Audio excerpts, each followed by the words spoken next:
which is the boat ramp. And that at that time. So just some apologies. As you can see, Captains Gray, Bittner, O'Connell, Leffer, Johns and Meyer, and also Andrew.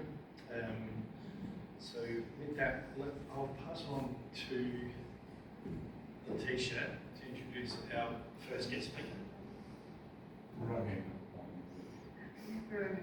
Hi everyone.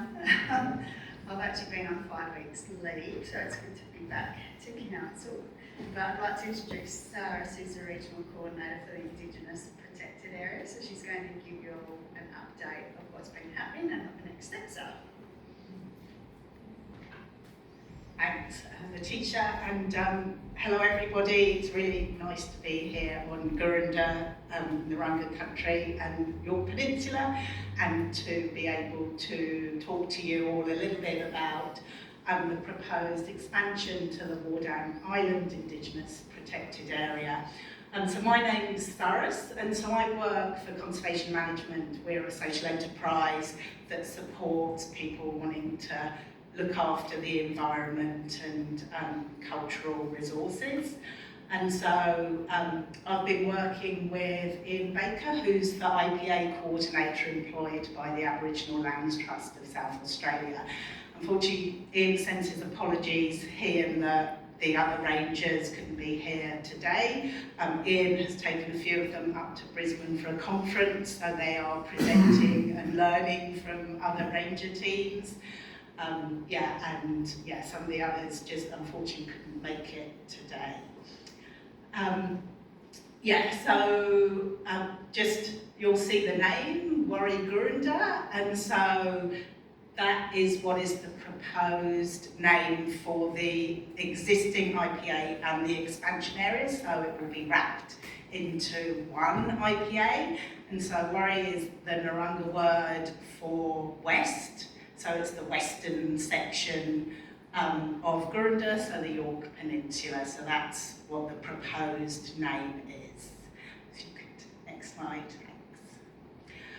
I'm not sure whether all of you have been at other presentations, so apologies if I'm going over things you already know, but just recapping what an Indigenous protected area is. So it's an overlay. It doesn't change the tenure of the existing land.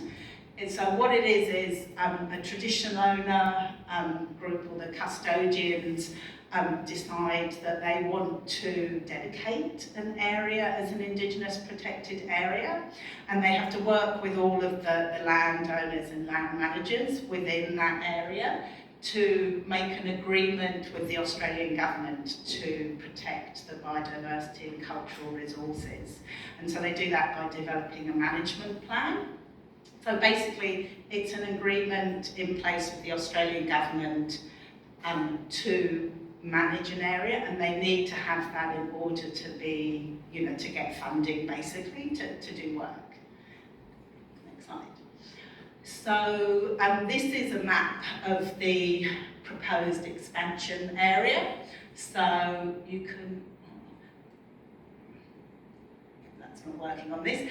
So you can see the existing area in the white kind of lines. So the Wardang Island and Point Pearce is the existing area. And so the main reason for expanding was to have more protection of the marine environment, sea country. So you can see it's an overlay up from, close to Wallaroo down to just south of Parsons Beach, and it overlays the existing marine park there. So what we've had done is the management will mirror that of the marine park zone, so it's not going to change any of the management, but it will provide more resources to manage those areas as well, and to have more of what the Narungga people want for their country. But it won't stop people from fishing in areas which are where the marine park allows that. So the other bit is some Crown land, so you can see the areas in black. So those are the Crown land which are proposed to be included within the IPA boundary. So of significance is Cape Elizabeth. You can see on the inset on the right-hand side, that large area is very significant to Narungga people, and I know that council has been managing that area. It's been quite a complex space to work in, and so the idea is that comes under the IPA, but still will be kind of, at least initially, jointly managed. And so there's, as kind of outside of this process, there is obviously discussions with Department of Environment and Water, as well as York Peninsula Council and the IPA coordinator and team.